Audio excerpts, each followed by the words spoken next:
Good evening, everybody. My name is Suzanne Rato. Thank you.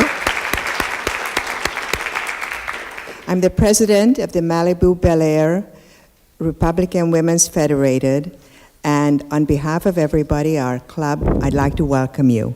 And before we proceed, I'd like to ask you to rise and recite the Pledge of Allegiance. I pledge allegiance to the flag of the United States of America, for which it stands, one nation, under God, indivisible, liberty and justice for all. Thank you. We'd like to thank very, very much Pepperdine for hosting us in this wonderful venue, and for Heidi Bernard for being our liaison. Without her effort, nothing could have been done tonight. In addition, we'd like to thank all the people associated with the theater, the box office, to make our lives so easy and facilitated very smooth arrangements. I'd also like to thank the co-sponsors of the event tonight, the Malibu Bel Air Women's Republican Group, the Democratic Club of Malibu, and the College Republicans and Democrats. Unfortunately, hopefully we'll have more students come in as time goes on. And last, but certainly not least, I'd like to thank one of our members, Mary Stanley, who almost single-handedly put this event on, organized and coordinated it. Can we give her a...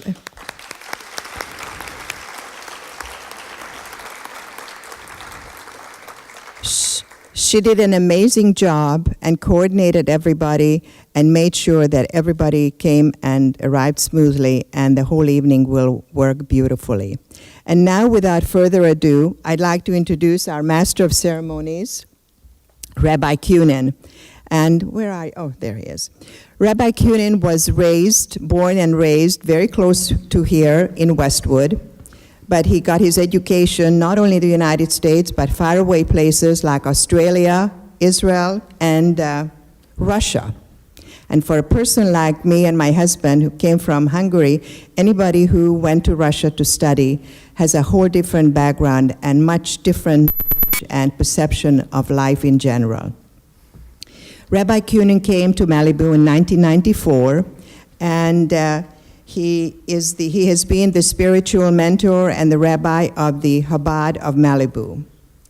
He gains his inspiration from ancient teachings like Kabbalah, Talmud, and Hasidic philosophy, but he's a very contemporary man, and his contemporary philosophies are universal.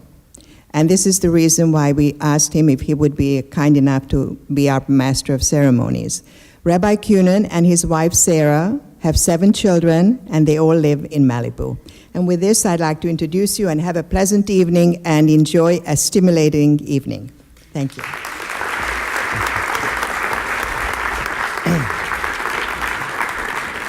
Thank you very much. The real reason why they asked me to come here tonight is because I represent the economy. My hairline is in recession. My waistline is inflation. And because of that, I'm in a depression. Good evening, ladies and gentlemen. We are at a very, very important time in history right now. It seems like they say that every 4 years. And every time they say it, I believe it. We really are at a very important time in history, and it's a very serious time. And as unusual as it is for a Chabad rabbi to be involved in a political debate, I've accepted the invitation to come here because of how important I believe it is that we do have these debates and we do have these discussions. Regardless of what side of the aisle one may be on, when we stop discussing our issues, when we stop laying them out for each other so we can better understand each other, that's when we really run into big problems. In terms of who's right and who's wrong, well, it's hard for me to remember what I'm doing when. Yesterday I was doing high holiday services, so forgive me if I have to tell you a little joke. A story of a person who came before, 2 people came before a rabbi, Reuben and Simon, and they had some dispute that they could not work out on their own. And they came before the rabbi, and the rabbi listened to both of their sides, and when he finished, Reuben looked to the rabbi and said, "Nu, so what do you think? Who's right?" And the rabbi said, "Reuben, you're right." To which Simon said, "Rabbi, how could he be right? I just told you the whole, how I'm 100%. And the rabbi said, "Calm down." He says, "You're also right." To which the rabbi's secretary said, "Rabbi, how could they both be right?" To which the rabbi responded, "You're also right." Indeed, in each of our opinions, regardless of what they are, there is value. And we live in a country, thank God, that we're able to express our opinions even when we disagree with each other, or in fact, indeed, especially when we disagree with each other. Tonight, we are going to be hearing from two very accomplished professors who we are grateful to have right here at this university, Pepperdine University. Professor Kaufman is a professor of public policy, and Professor Dan Caldwell is a professor of political science. Both Professor Kaufman and Professor Caldwell have impressive lists of accomplishments and are a great example for our country, as they are also personal friends. They are well respected individually in their parties and within their respective parties, and of course their respect reaches far beyond that. And tonight, Professor Kaufman will be representing the views of the Republican candidate, Mitt Romney, and Professor Caldwell will be representing the views of the President of the United States, President Barack Obama. I ask that we each give them our full attention, and here is how it's going to work. First, we're going to hear, and forgive me, this is my first time doing this, and the transition from high holiday services is not easy. We are first going to hear from Professor Kaufman about himself, and then we will do the same with Professor Dan Caldwell. And then each of them will introduce their views on both domestic policy, first domestic policy, 6 minutes each, and then on foreign policy, 6 minutes each. And then we will have questions from the panel sitting right here with us that will be posed to both of them. Without any further ado, let us begin. Please put your hands together for both Professor Kaufman and for Professor Dan Caldwell.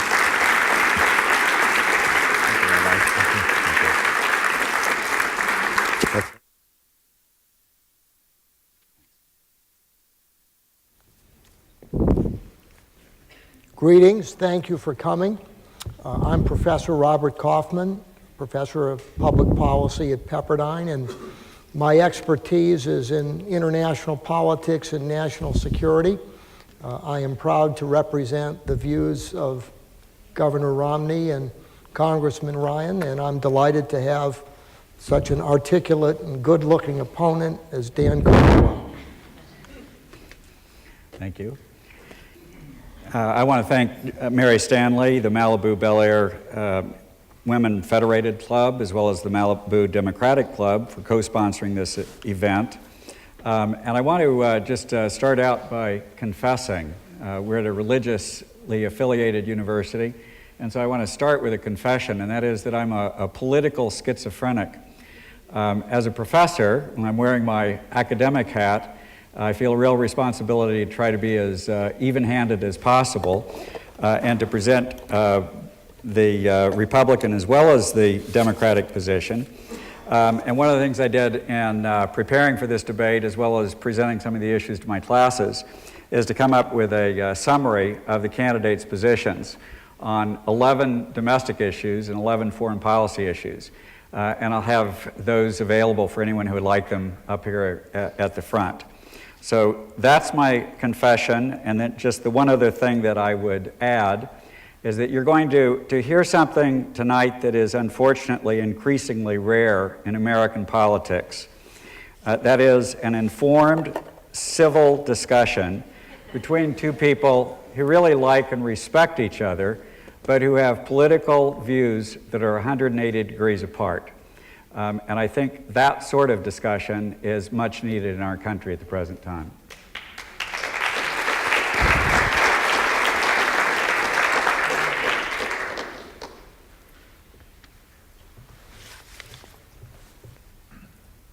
Are you better off than you were 4 years ago? No. Will a second Obama term make a bad situation worse? Much worse, unfortunately, in every conceivable way. President Obama endeavors to transform American politics, redefining the relationship between government and the individual, and the United States and the world. Indeed, he strives at nothing less than transforming the United States into some version of a Western European social democracy.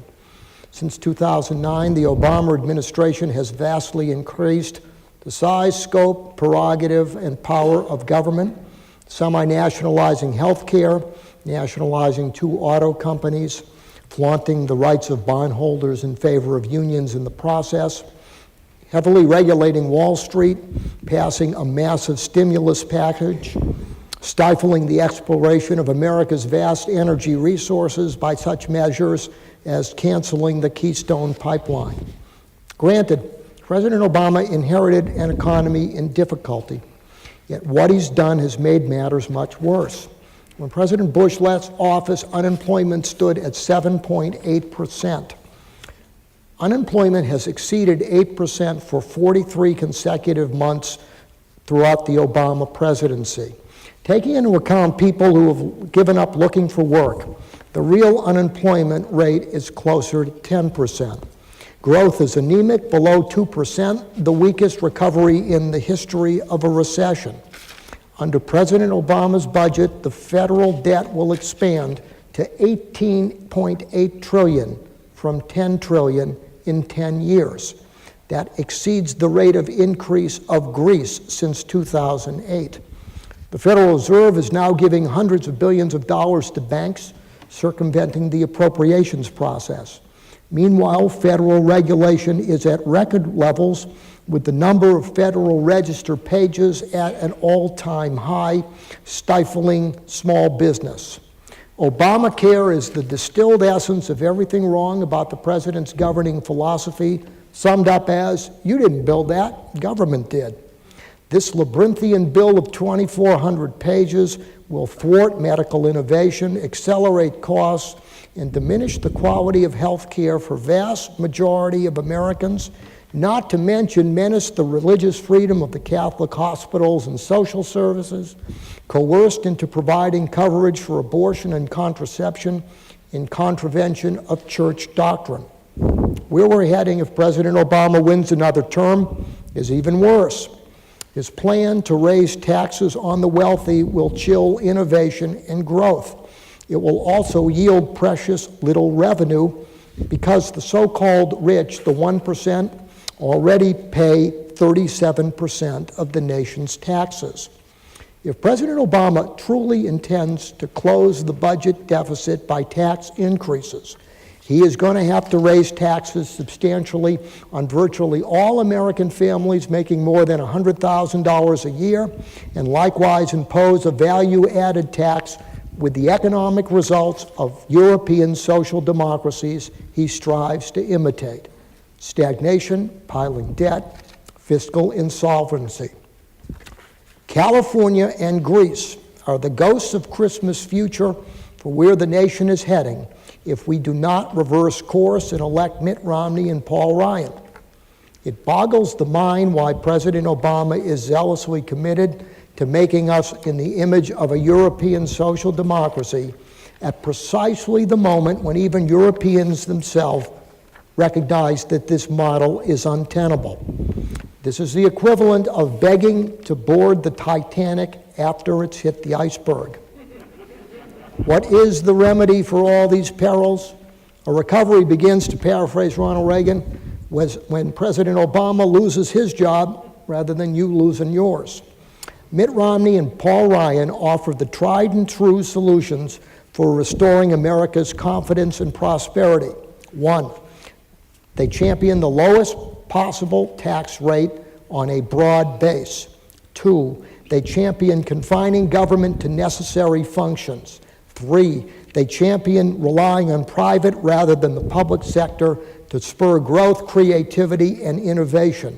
4, they champion a sound monetary policy, spending control, entitlement reform, market-based health reform, regulatory and tort reform all of which collectively will unleash the enterprise of the American people. 5, they champion education reform to break the vice grip public sector unions have to the detriment of American education. 6, they champion aggressively exploiting our vast reserves of energy, creating thousands of new jobs, and reducing our dependence on Middle Eastern oil. But Governor Romney and Congressman Ryan offer is the only clear, reliable way to make America prosperous again. So do not let President Obama's social democratic agenda bankrupt America and make American decline a self-fulfilling prophecy. Vote for a president and vice president, confident that America's best days lie ahead once we remember what made America great in the first place. Vote for Romney and Ryan on the first Tuesday in November.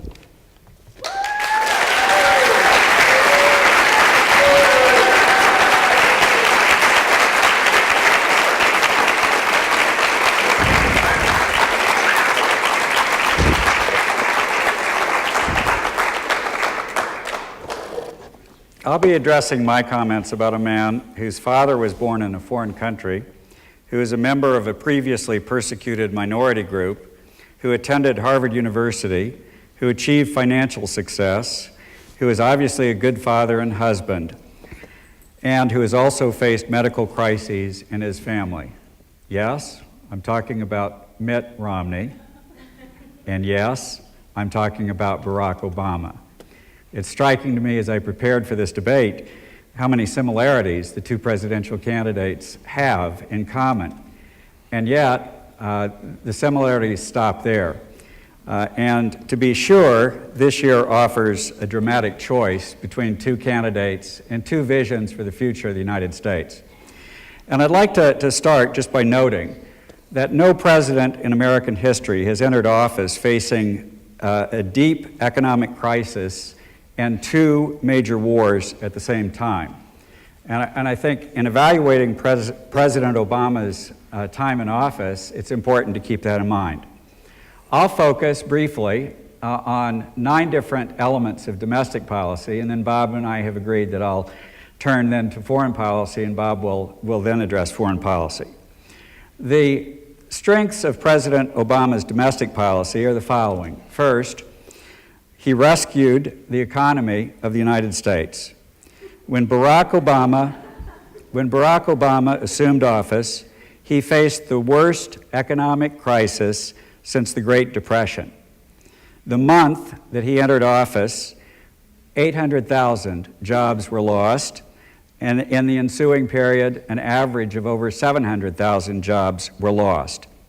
Throughout the Great Recession, a total of 9 million jobs were lost, and today we have plenty of jobs to create, but 4.5 million jobs have been created.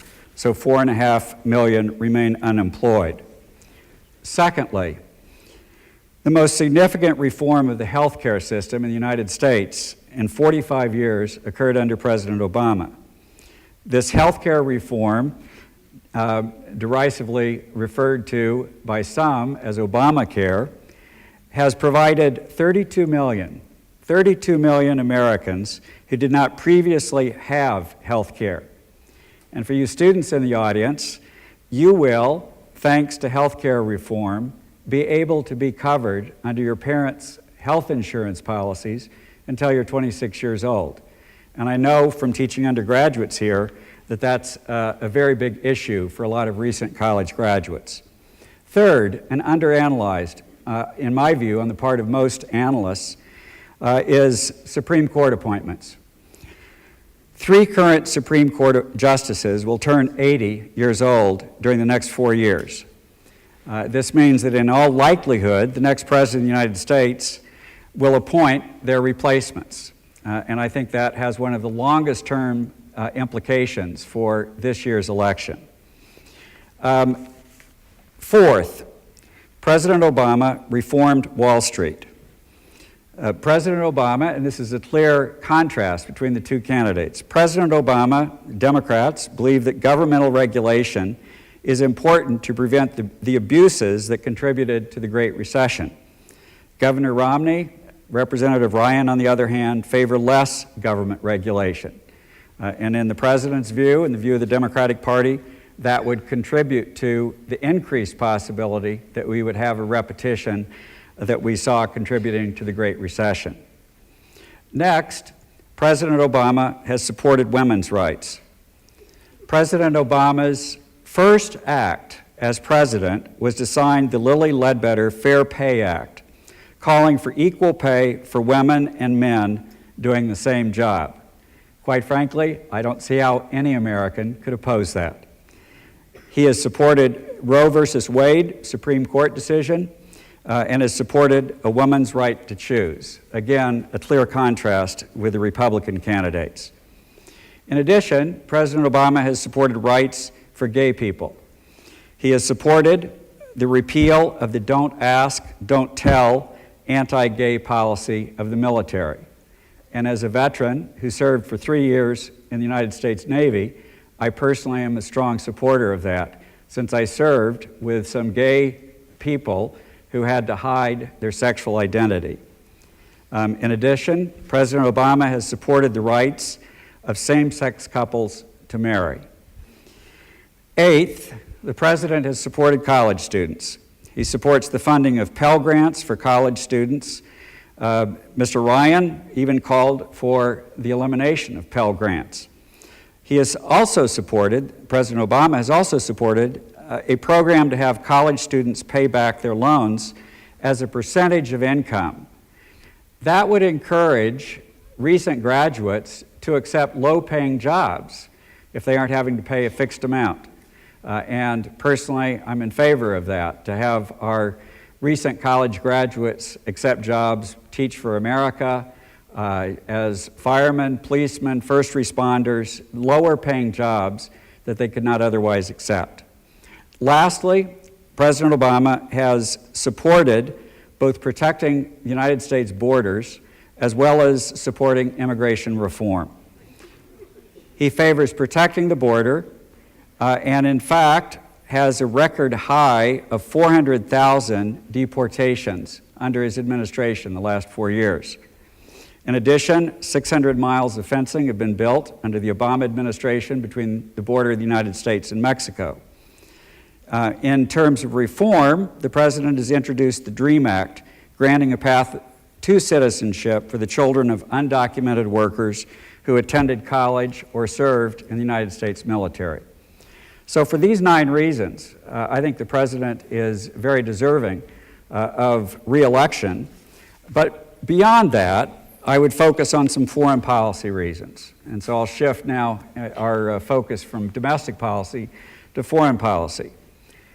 First, President Obama ended the war in Iraq and is winding down the war in Afghanistan.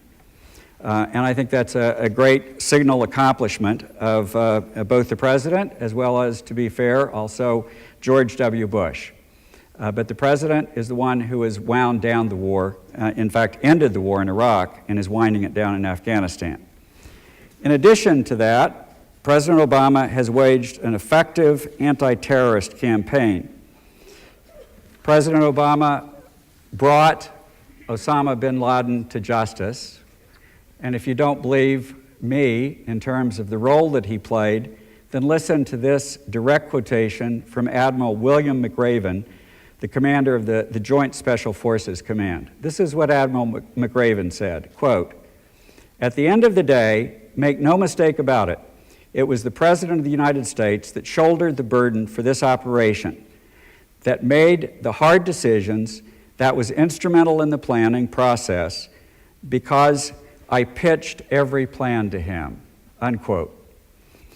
In addition to bringing Osama bin Laden to justice, President Obama has approved an extensive drone campaign against terrorists in Afghanistan and Pakistan, and has authorized many more drone attacks than President George W. Bush.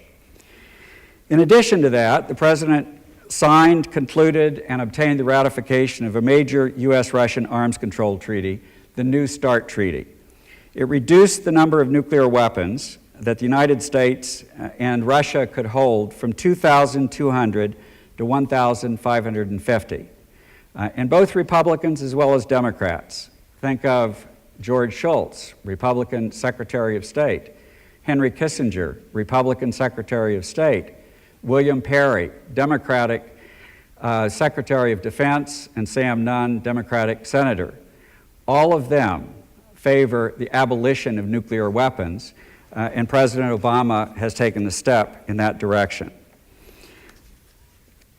Lastly, the President has supported efforts to address the climate change issue. I know that at the Republican convention, Governor Romney presented that as kind of a joke, but it's not a joke. President Obama has said climate change is not a hoax. More drought and floods and wildfires are not a joke. They are a threat to our children's future. So I think those issues are the ones that I would point to as to particularly any of you who are undecided. I'm not really preaching to the choir here as much as I am to any of you who are undecided about the person for whom you're going to vote. But I think these are the reasons in my mind that there is a very strong case to vote for Barack Obama for re-election. Thank you.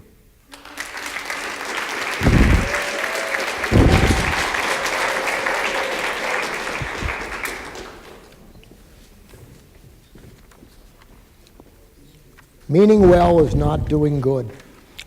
President Obama's foreign and national security policies have imperiled the nation. Indeed, he has mounted a veritable assault on the material basis and moral legitimacy of American preeminence. Evidently, the president also embraces some vision of declinism, perhaps Fareed Zakaria's version, positing that the rise of China and the European Union will eventually end American preeminence. American decline is hardly inevitable, yet the Obama administration's economic policies and reckless defense cuts threaten to make it a self-fulfilling prophecy. Let's start with defense. The president's 2013 budget calls for cutting $467 billion from defense over a 10-year period. If a budget impasse triggers sequestration, defense spending will shrink another $500 billion. This renders President Obama's vaunted strategic pivot to Asia as rhetorical rather than real.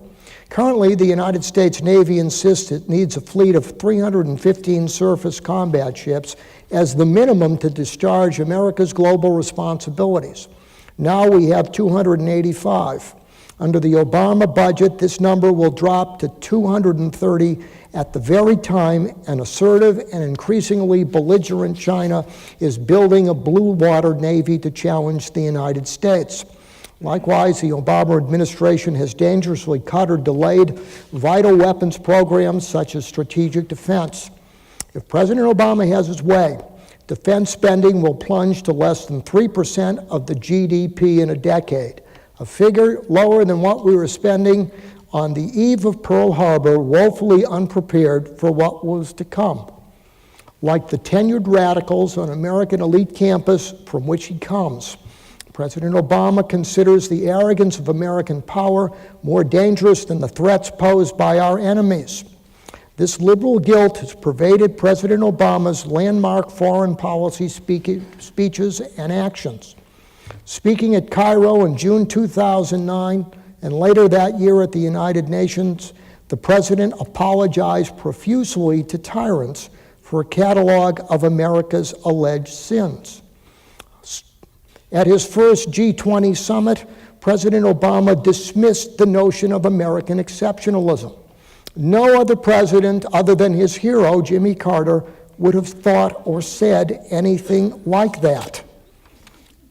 Turning from the general to the specific, the Obama administration's worst of many bad decisions bearing on Europe was to abrogate our commitment to deploy missile defense in Poland and the Czech Republic in the feckless attempt to propitiate an increasingly authoritarian Russia under Putin. We received nothing but Russian defiance in return, especially on Iran, while undermining the very Eastern European democracies that constitute the most pro-American element of the NATO alliance. In East Asia, the most important geopolitical region for the 21st century, the Obama administration has downplayed the threat of China, declaring neutrality in the dangerously escalating dispute between the Chinese and our staunch democratic Japanese allies over contested islands in the East China Sea. Worse, the administration has failed to consolidate President George W. Bush's path-breaking strategic partnership with a decent democratic India, sharing our vital interests in defeating radical Islamic fascism and containing a dangerously authoritarian China. It goes from bad to worse when we go to the Middle East. Obama's foreign policy in the region is in shambles. The president's relentless efforts to appease and accommodate the most virulently anti-American elements in the region have imperiled our friends while emboldening our adversaries. President Obama's preferred strategy for dealing with the gathering danger of Iran, negotiation without preconditions, dismantling missile defense, abandoning the pro-American opposition to the militant mullahs of Tehran, exemplify Einstein's definition of insanity, doing the same thing again and again, expecting the results to be different. Although the president doesn't want to admit it, he's probably decided that tolerating Iran with nuclear weapons is less dangerous than doing something to stop it. He's dangerously wrong about that. He's dangerously wrong about treating Israeli Prime Minister Benjamin Netanyahu as a problem rather than a decent democratic ally. His administration was dangerously wrong describing Syrian tyrant Assad as a reformer rather than as an Iranian surrogate leader of a violently anti-American regime. The administration is likewise dangerously wrong in denying the Islamic dimension to many of the mounting threats we face, including the Muslim Brotherhood in Egypt, Hamas in Gaza, Hezbollah in Lebanon, and domestic terrorists such as Major Hassan, who murdered 15 Americans at Fort Hood in Texas while shouting, "God is great" in Arabic. Believe it or not, the Obama administration has refused to concede the Islamic dimension of any of these threats, classifying Hassan's murderous spree as, I quote, workplace violence. A second Obama administration promises to be worse. Recall with a chill in your spine President Obama's words to Russian President Medvedev, Putin's puppet, that he will be more forthcoming and more compliant once he doesn't have to run for re-election. I shudder to think what that means. A Romney-Ryan foreign policy offers a more prudential framework for restoring American power and preeminence, and for making us prosperous and secure. One, Romney-Ryan understand that there's no reliable substitute for American power and the willingness to use it. Relying on the United Nations is a triumph of hope over experience. Two, Romney-Ryan understand that a strong defense is the best deterrent. Unlike President Obama, they understand that the greatest dangers to the United States arise not from vigilance, not from our arrogance, but from excessive reluctance to fight. Romney-Ryan therefore have committed the United States, if they win, to maintaining at least 4% of the GDP on defense, a small price to pay for retaining American preeminence. Defense spending is not the problem. The United States now spends only 16% of every dollar on defense, compared to 52% of every dollar and 8.5% of the GDP during the liberal administration of John Kennedy.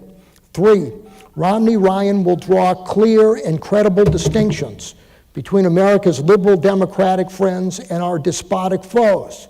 That means confronting, not denying, the gathering danger of Islamic fascism, particularly a fanatical Iranian regime determined to develop and deploy nuclear weapons. That means envisaging China as a competitor requiring containment as well as engagement. That means giving precedent to defending our democratic friends rather than appeasing foes that are tyrannies. Fourth, a Romney-Ryan foreign policy will not denigrate American exceptionalism, but embrace exceptionalism, grounded in a synergistic combination of economic prosperity of home, the robustness of American power, and the vitality of the American way of life. While President Obama calls for making government omnipotent at home, while making the United States weaker, more humble abroad, Governor Romney and Congressman Ryan reject this Carter-esque strategy as a recipe for moral, economic, and geopolitical confusion. Romney-Ryan will restore American preeminence, not by vastly expanding government, but by restraining it, by unleashing the private sector, by deregulating the economy, by lowering taxes, by embarking on and persevering in a major military buildup, and in unabashedly asserting rather than apologizing for American ideals and self-interest.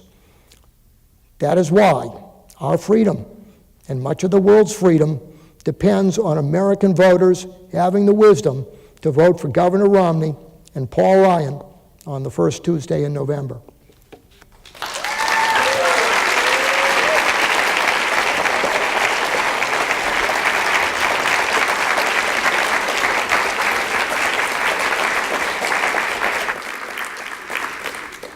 Thank you very much, Professor Kaufman. Thank you very much, Professor Caldwell. Joining us today, we have a panel who we will first hear their questions.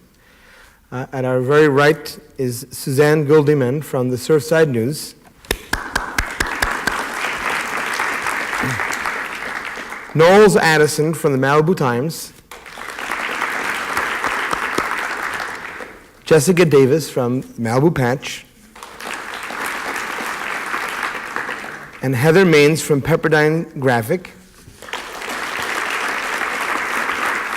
And we were supposed to have Natalie Kaufman from Malibu High School. Are you here? You here? Come up.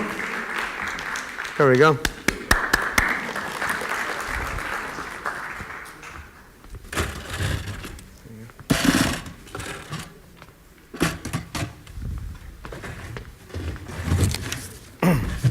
Jessica, want to start with your question first? Okay.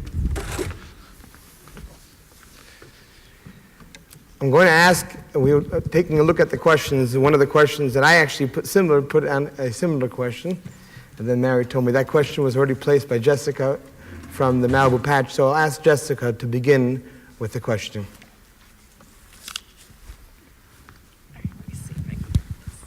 Is this on? Thank you. Okay. What domestic issues, if any, do you agree with your opponent that are not commonly endorsed by the majority of your party? Thank you.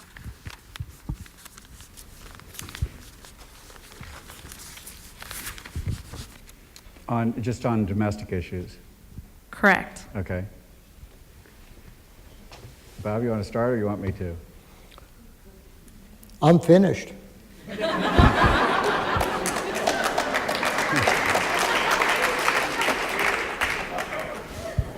It's the distinction that we made between domestic and international issues is a kind of false distinction, because in politics today, domestic politics has become internationalized and international politics has become domesticated. So it's hard to get my hands on that. But one area where I think that I would agree with Governor Romney and Republicans more than Democrats is on the issue of free trade. I'm in favor of free trade, and generally the Democratic Party is more critical of free trade than the Republican Party. So that's the principal area that I would point to.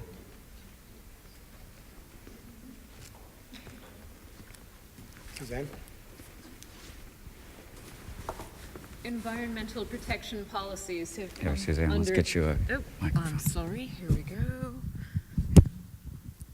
Environmental protection policies have come under increasing pressure during the ongoing economic crisis.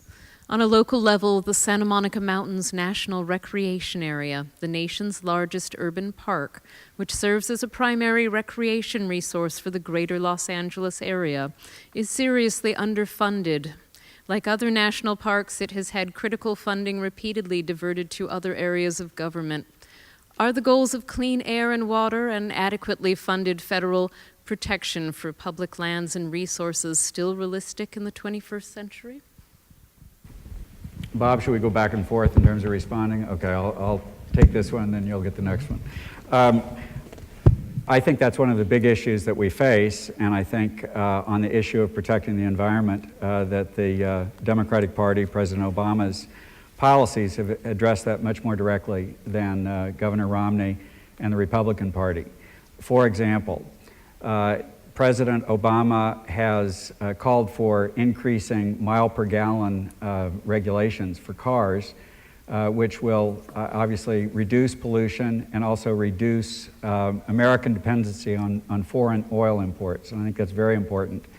In a time of decreasing resources and economic recession, I think it's going to be difficult for either party to fund the kinds of programs that you've referred to in terms of local, state, and national parks.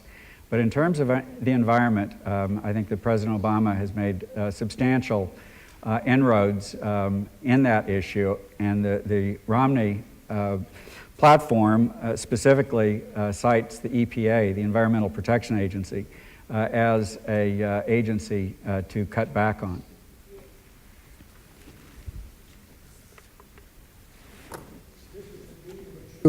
Where Republicans and Democrats, Romney and Obama disagree. I will be blunt. I think Governor Romney is right that you can reconcile environmentalism with dynamism and technological innovation. I think Governor Romney and the Republicans are right. Environmentalism has become a quasi-religion to thwart legitimate economic growth.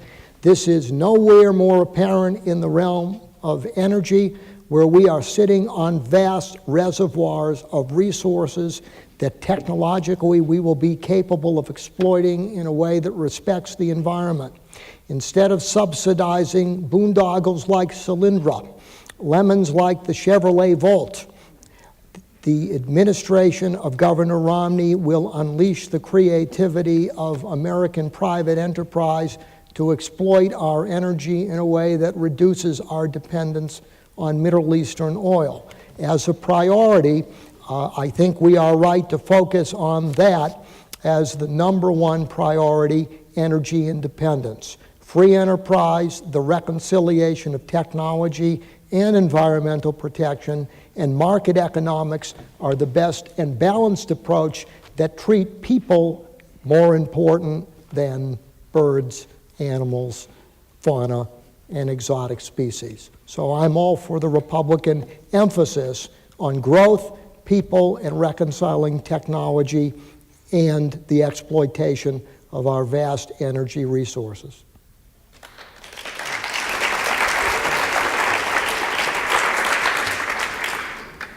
Natalie Kaufman from Malibu High School. Hello. So my question for Professor Caldwell is actually very specific. I wanted you to address the constitutionality of the National Defense Authorization Act that was enacted several years ago, reconciling it with the Fourth Amendment. Specifically, what's the problem there? Because I'm not familiar with the issue even. Relating to unreasonable search and seizure, with the presidential right to not use the right of habeas corpus. Okay, I have been to Guantanamo. I went there with the Department of Defense, so I have seen the denial of the right of habeas corpus, albeit to prisoners that we captured in Afghanistan and Iraq. So one's evaluation of detention in Guantanamo really, I think, is determined by one's feeling about habeas corpus. If that's a right that is absolute, then Guantanamo and the detention of people there is illegal and unconstitutional. On the other hand, if one believes that extreme emergencies, extreme threats to the United States justify even the waiving of the right of habeas corpus, then Guantanamo is justified. So I leave it to you to decide what you think. I can tell you, having visited someone through my church, a prison visitation program, at Soledad Prison, a maximum security California prison, for 7 years, that Guantanamo is a much better prison than Soledad Prison here in the state of California. But as far as the specific Defense Authorization Act, I assume that it is constitutional because the Supreme Court has not ruled it unconstitutional.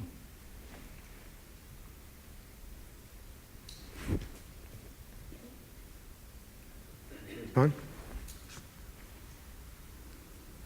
It is constitutional, and I think it is justified and necessary to treat particularly irregular combatants of the United States as prisoners rather than put them in the criminal justice system. We have a bad enough problem with our prisons training criminals as it is. Imagine putting this category of people in prisons, turning them into veritable recruiting ground for terrorists. Legally, practically, it is necessary to maintain facilities like these given the enemy we face and the catastrophic consequences of not dealing with this with vigilance. We owe it to American citizens, and we owe it to our freedom to do this. Knowles Addison from the Malibu Times.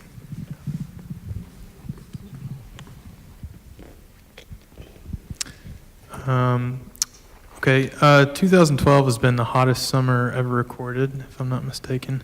If the trend continues and is linked to global warming, as the scientific consensus seems to indicate, seems to be gathering, what policies will you implement, or will the candidates implement, to combat global warming? I don't agree with the premise of your question.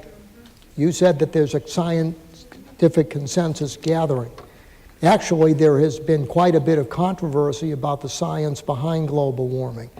I'm not a scientist, but a lot of the data on global warming we have found has been shaped by policy advocacy rather than science. Steve Hayward has written eloquently about this over the period of the past 18 months in the Weekly Standard. This is not just an esoteric criticism.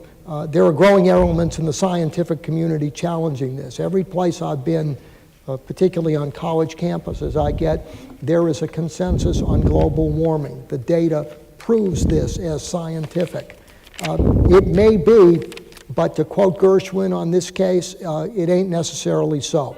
So my response to you is I challenge your premise.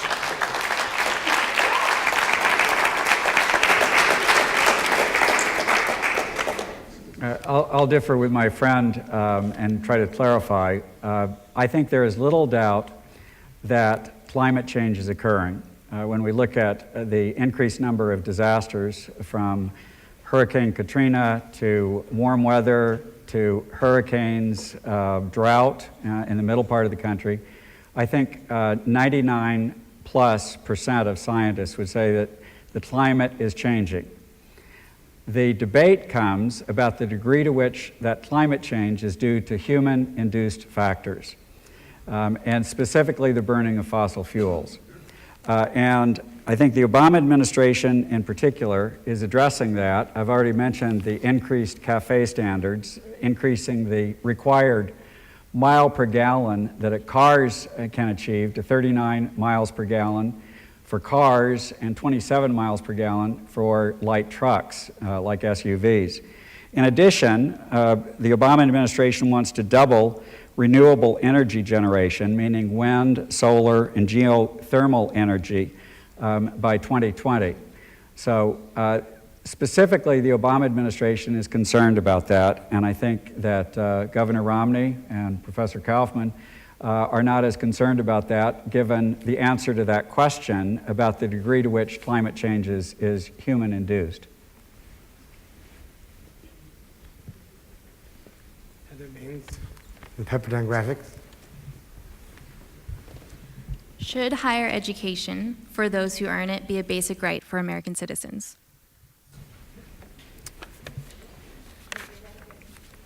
Did everybody hear the question? No. Okay. I'll say it again. Heather, Sorry, say it guys. again, please. Should higher education for those who earn it be a basic right for American citizens?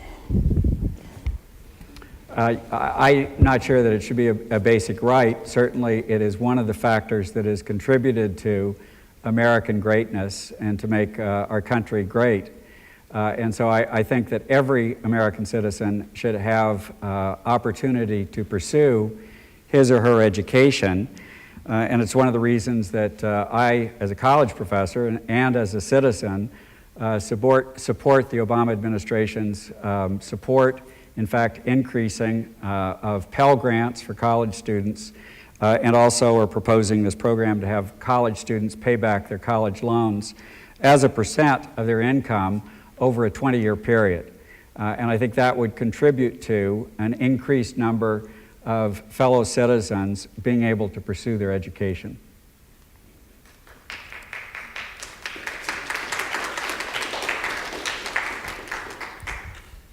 One of the great virtues of the American political system is the number of educational opportunities it creates by virtue of freedom in the market.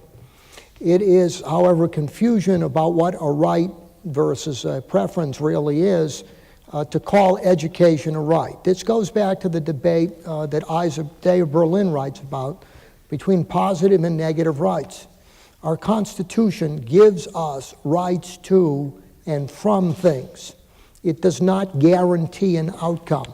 And frankly, I think as much as I value education and as much as I think the dynamics of our system will generate opportunity, it's dangerous to start treating what is discretionary. Healthcare is not a right. Education's not a right. You don't have the right to happiness. You have the right to pursue it. And if you look at societies which have defined these things as rights, they have been honored in the breach. Tyranny is the result of treating things that are positive rights as rights rather than something that is to be worked out in the political process.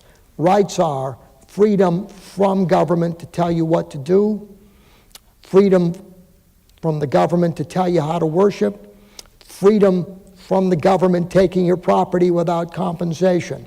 But when you start adding positive rights, that is actually a way station to government control rather than freedom. So education, as much as I value it, is indeed not a right as I see it, and traditionally is the best of American constitutionalism sees it.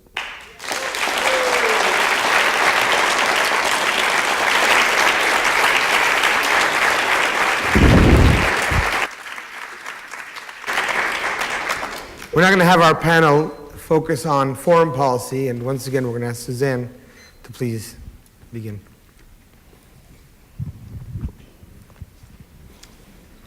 Gentlemen, is there a non-military solution to the situation in Iraq? And if your candidate is responsible during their presidency for a military strike in that country, what action would be undertaken to prevent a repeat of the mass destruction of lives and cultural heritage that occurred in Iraq? Suzanne, do you mean Iraq or Iran? I mean, if the situation, if you have to bomb Iraq, is there going to be a Iraq or Iran? No. The other way, sorry. Okay. If you have to bomb Iran, Okay. is it going to be a repeat of Iraq? Okay. I agree with Senator McCain then, I agree with Senator McCain now. There's only one thing worse than using military force against Iran. It's allowing the Iranian regime to get those weapons. And at the risk of heightening my unpopularity and qualifying for the Witness Protection Program, I thought we were right to go in Iraq. I think we still are right. And what I worry about is President Obama's commitment to withdrawal may snatch victory from us, which is achievable and would be a great thing for the Middle East. And as for the destruction of things in Iraq, that pales in comparison to Saddam Hussein murdering 500,000 of his own citizens. For all the problems we've had in Iraq, Iraqis are far better off now because we did what we did. There is no solution on the table with Iran. There are two choices. Others are illusions. We're going to either tolerate Iran with nuclear weapons or we're going to take them out.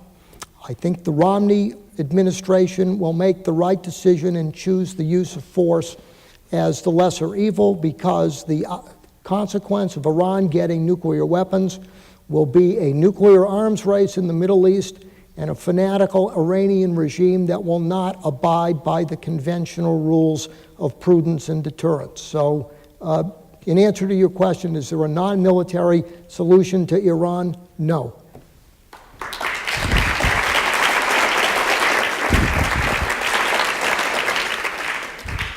I think this is a vitally important issue, and I want to start by making the difference in the approach to Iran between President Obama and Governor Romney quite clear. President Obama has said that Iran should not develop nuclear weapons. However, he has not drawn the red line that both Governor Romney and Prime Minister Netanyahu has asked him to draw.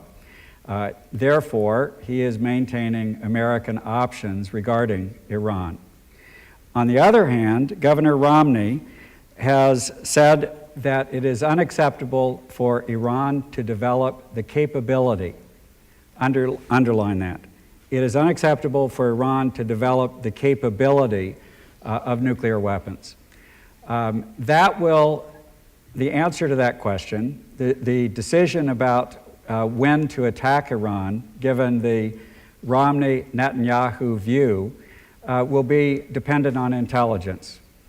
In a closed society like Iran, intelligence is very, very difficult, accurate intelligence is very, very difficult to achieve. We found that in regard to Iraq, and one of the chief rationales for the United States invading Iraq in March of 2003 was that we were going to find and destroy the weapons of mass destruction, WMD, that Saddam Hussein had. We now know that he had no weapons of mass destruction, and yet we invaded Iraq with the cost of 6,000 lives in Iraq and Afghanistan now. So double the number of flags on the front lawn of Pepperdine that you pass when you come to Pepperdine, and that's the cost in blood that the United States military has paid. The last point I would make about a potential invasion of Iraq is that the Iranians are not stupid. They have learned from the 1981 Israeli attack on Iraq that destroyed an Iraqi nuclear facility. They have learned from the Israeli 2007 attack on Syria, and they have gone deep underground with their enrichment facilities. I heard an American ambassador speak last week, and he indicated that Iran now, today, has the capability to make 6 nuclear weapons out of low enriched uranium. I think that an invasion of Iran would be the height of folly, not only folly, but tragedy. I, as a veteran, have a number of friends in the military. I have gone to a number of military bases, and our military has paid so disproportionately for these wars that I hesitate to call on the devoted, loyal patriots who serve in our military to pay yet again for this sort of an irresponsible action.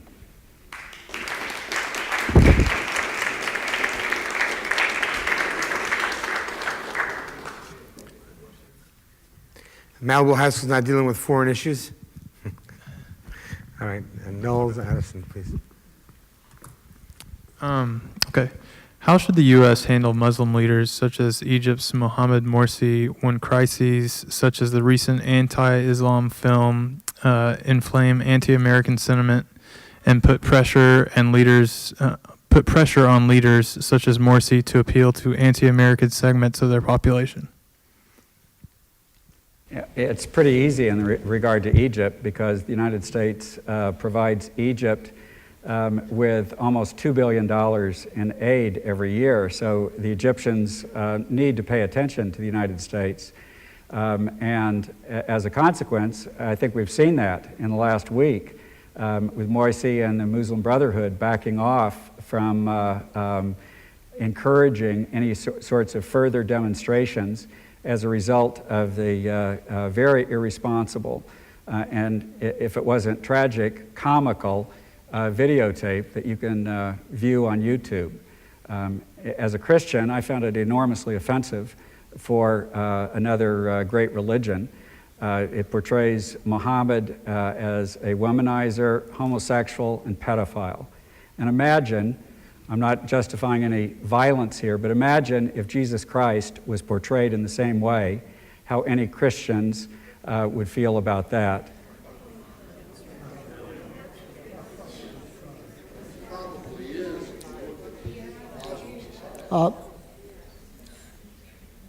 I'm no fan of Tom Friedman of the New York Times. But even Tom Friedman of the New York Times, in a column this morning that says the Arab world looks in the mirror, there is virulent anti-Christian, anti-Semitic stuff filling the Islamic airways in Al Jazeera, and Jews and Christians do not shoot people when that happens.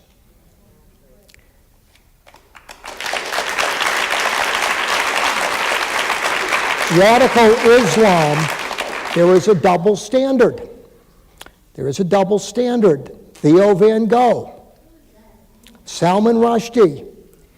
In a free society, I didn't make the movie. The government didn't make the movie. The movie wasn't the issue. This was a pretext.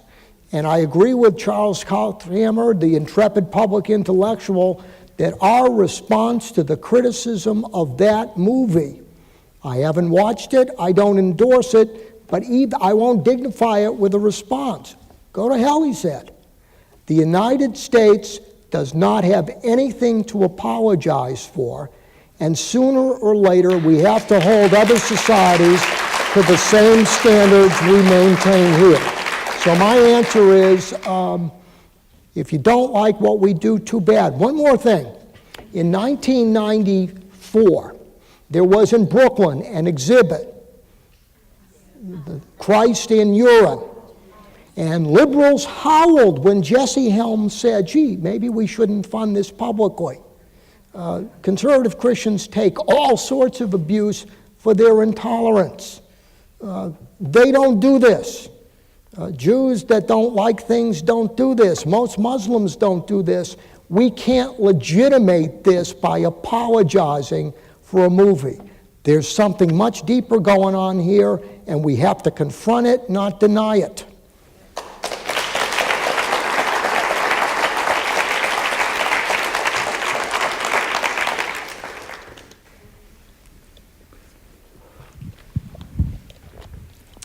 Okay, changing topics here. Should the U.S. continue to ease sanctions on Myanmar, which is also known as Burma, even though there are remaining political prisoners in that country, ethnic violence, and military contacts that persist between Myanmar and North Korea? Is the question, should we continue sanctions against Burma? To ease them. Well, Continue to ease them. the Burmese human rights activist that was honored today herself made the case for easing sanctions. And I think this is an area where, given she had that reaction, the Obama administration, with the support of dissidents, has some latitude in at least giving that a try, especially since those who have fought the tyranny in Myanmar themselves endorse that strategy. So my answer is a qualified conditional yes, depending upon what the government in Myanmar does. Maybe one of the few areas that Bob and I agree tonight, but because in fact, the Obama administration has already significantly eased sanctions against Myanmar, and I think that it has indicated that the restrictions that are still in place, which is a ban of virtually all imports from Myanmar, that will be lifted as soon as the performance of the government is clarified in terms of improving its human rights records. So I think we're on the road to eliminating all of the restrictions on Myanmar as a result of the new government.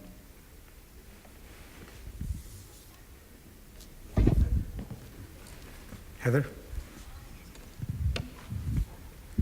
Okay, my question goes back to the recent riots, actually. And I'm not exactly talking about the movie right now. I'm talking about, I'll ask the question first.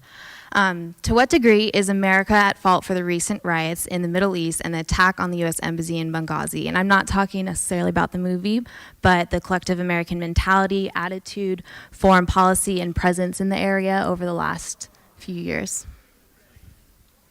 Would you like me to repeat it? Yeah, To what degree is America at fault for the recent riots in the Middle East and the attack on the U.S. Embassy in Benghazi?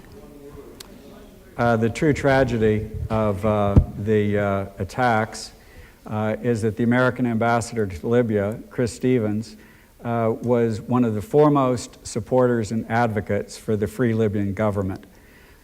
He was very popular among the Libyans that overthrew the dictator Muammar Gaddafi.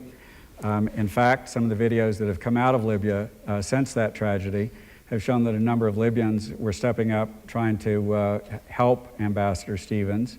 They in fact took him to the hospital, but sadly it was too late. I would not in any way say the United States was responsible for that, particularly given that tragic attack on probably the American who most favored freedom for the Libyan people.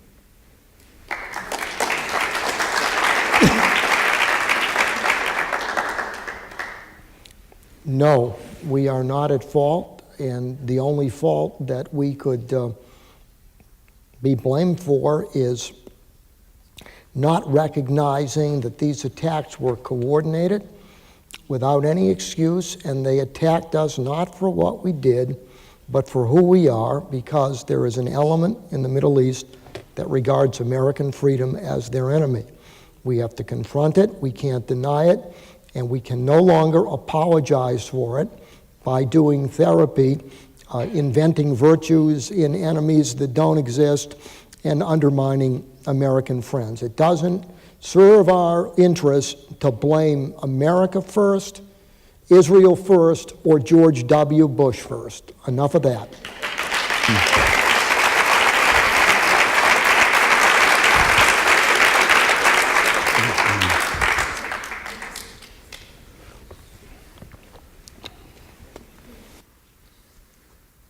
All right, so we have some questions from the audience. Oh, yeah. I got a microphone on me. So I guess it's addressed to both of you. We'll begin. What would be done to restore NASA? Are we continue piggy rides on Russian spaceships? Is the question, what should we do to restore NASA? Correct. Or what should be done? I think we should do a lot. I think one of the great tragedies that has practical and military implications is to abandon our sense of exploration and wonder that the space program symbolized. It's a constricted vision to eliminate NASA and space exploration. It's had wonderful trade-offs, not only technologically, but for saying who we are and that we are a people that still sees our best days ahead of us, seeking to explore, discover new things. So I was very disappointed that we eliminated what is the symbol, I think in many ways, of American optimism and dynamism. Restore NASA, reinvigorate it. I hope Governor Romney will do that. I think he's inclined to do that.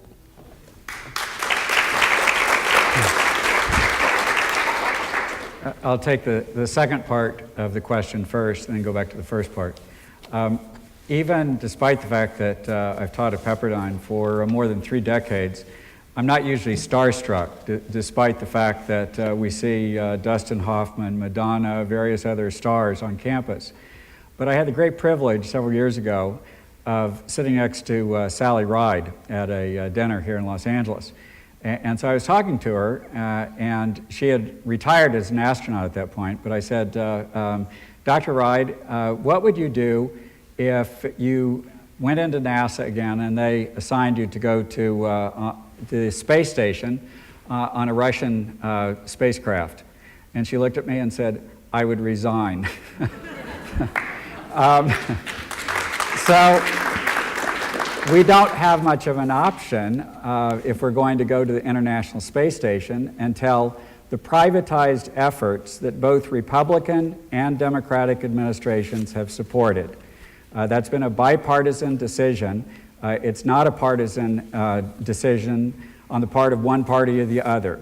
The United States government, Democratic and Republican, has decided to privatize the space effort.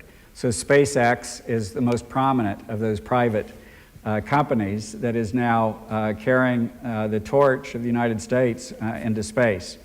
And whether that's the right decision or not, I think that's the decision that's been made. Next question. With our green policy, we are forcing a lot of restrictions and regulations on our industries. China, Russia, and many primitive countries don't care. So why should we? I would say visit China and try staying in Shanghai, Beijing, or one of the other large Chinese cities for several days. And if you have any respiratory problems, you'll probably get very ill. I visited China a number of times, and so that's a direct observation that environmental protection is vitally important.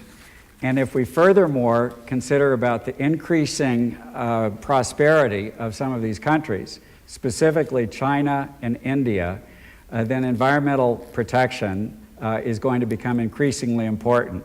Indeed, I would argue it's one of the main national security priorities of the United States government is to try to protect the environment, particularly in those countries. Let me give you a statistic. In the United States, we have a little over 300 million citizens. We have 150 million cars and trucks. So the ratio is 1 car or truck for each 2 people in the United States. China now has about 50 million vehicles. It has a population of 1.3 billion.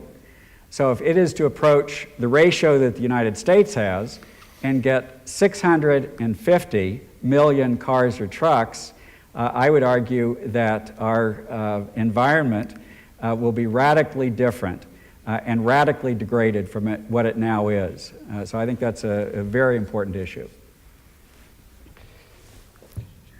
I would rephrase the response, and it's not why do we care, but it does illustrate that a lot of the agenda of environmentalists, symbolized by their support of the Kyoto Treaty, really is illusory, because it's not just the United States, it's the Russians, it's the Indians, it's the Chinese who don't agree with it. And there's no consensus on the table for enforcing that, which means that the United States would impose hundreds of billions of dollars on its economy, taking a unilateral decision that would have very little impact. A word in defense of private property, however. One of the reasons our climate and environment is better here, going back to Aristotle, is that regimes where there are private property rights that are durable are regimes that actually protect the environment better than regimes where things belong to everybody. The Soviet Union was an environmental wasteland. China has replicated that. not because of private property, but the absence of private property, the rule of law, and the innovation spurred by private enterprise. If you really care about the environment, support private enterprise.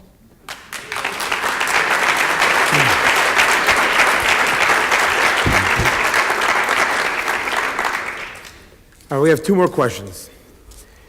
What is the reason behind lawsuits filed at the state level that seek to restrict our active duty military vote? I'm sorry, I didn't Are you get the aware of last that? part of that. What is the reasoning behind lawsuits filed at the state level that seek to restrict our active duty military vote? Should I come there?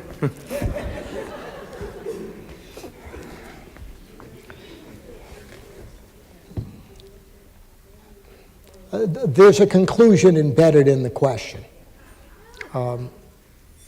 that these regulations are to restrict the active military vote. It's a Republican question, and therefore the answer is there are nefarious motives.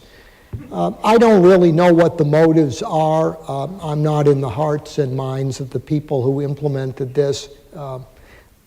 Voting registration is a battle that both parties engage in robustly.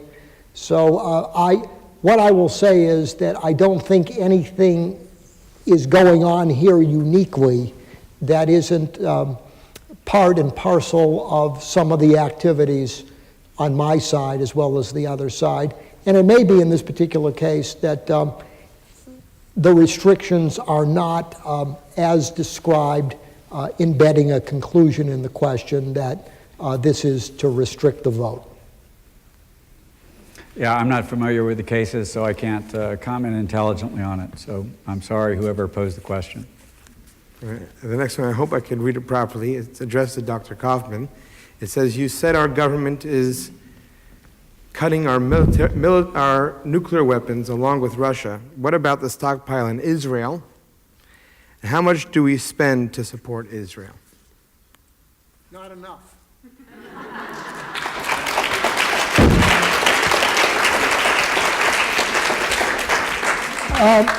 Look, to the questioner, I will tell you, I think that reflects what I'd call the fallacy of moral equivalence.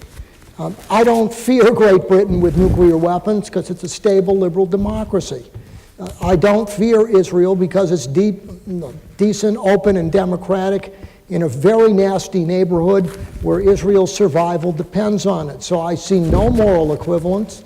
And by the way, if you look at it over the past 50 years, I'd make the case that in many ways Israel has been a very loyal ally of the United States and a very important one, defeating Soviet arms on the ground during various wars, showing that an American ally could actually win something on the battlefield, something that didn't happen often during the Cold War.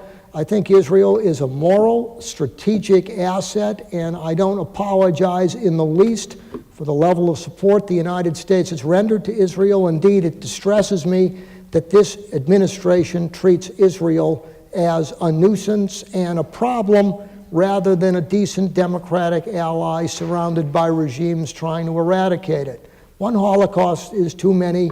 I don't want to be party to two.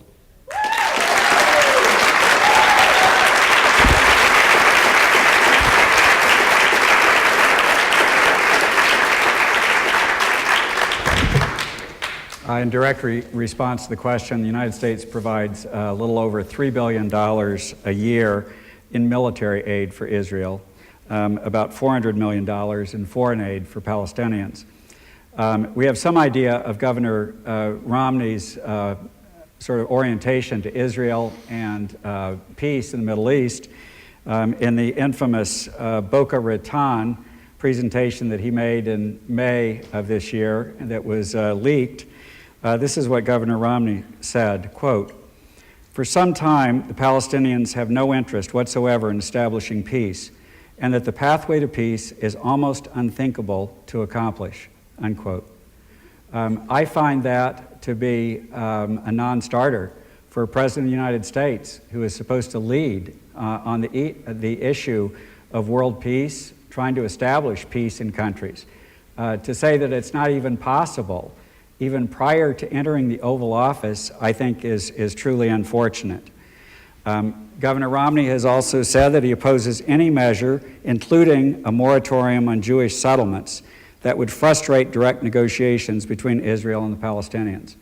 So I think if Governor Romney is elected, we can expect a Middle East that is far more dangerous, not just for the world, but also for Israel.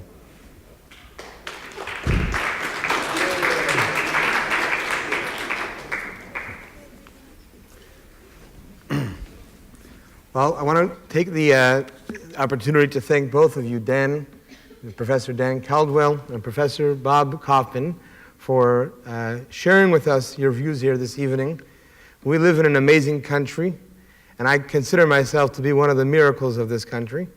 My great-grandfather was a citizen of the former Soviet Union. My mother was born on the way when they were running from Russia during the war in Vienna, where no doctor wanted to help her because she was Jewish. And this country has provided a safe haven for people of all different faiths and people of all different races and different colors. This country is blessed by the fact that we have foundations and principles that this country has been founded on, and we have stuck to these foundations and principles throughout our history. It is in this vein, especially as for me as a Jew, standing between the holy days of Rosh Hashanah and Yom Kippur, the days of atonement, it's especially rewarding to be able to stand in the presence of two people who have opposing opinions but yet are able to have dialogue in a decent and beautiful manner. I believe that it is this type of dialogue that is what is so necessary in this country, not just for this country, but for countries abroad where dialogue is not a welcome thing.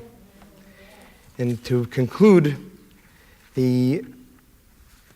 just a week ago, I was given a book which is titled The Prayer Book for Jewish Personnel in the Armed Forces of the United States. And I read the following prayer at our high holiday services, which I felt would be apropos also, because certainly whichever side of the issues we are on, we are certainly in very dangerous times. One doesn't have to look very far to see that this is the case.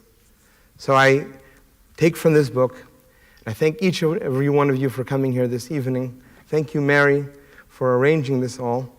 And I conclude with the following prayer.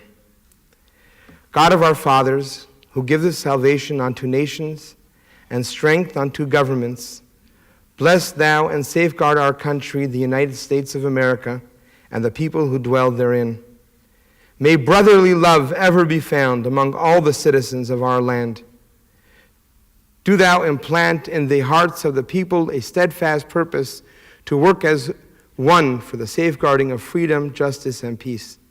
Supreme King of Kings, protect and help our President, shield him against all sickness and injury, grant to him and to all the constituted officers of our government such wisdom and understanding that they may lead our nation in justice and righteousness. In their days and ours, may Judah be saved and Israel dwell in safety. I was so moved by this prayer, how even as the soldiers serve in a country far away from what their homeland was for thousands of years, this is something that has been provided as a safe haven from people of all religions. We may disagree with each other, but we must agree with the fact that the most important aspect that we have to this country is the ability to do exactly what we're doing here this evening. I thank each and every one of you for participating in this. I thank you for giving me an opportunity to be a part of this. And God bless each and every one of you, and God bless the United States of America.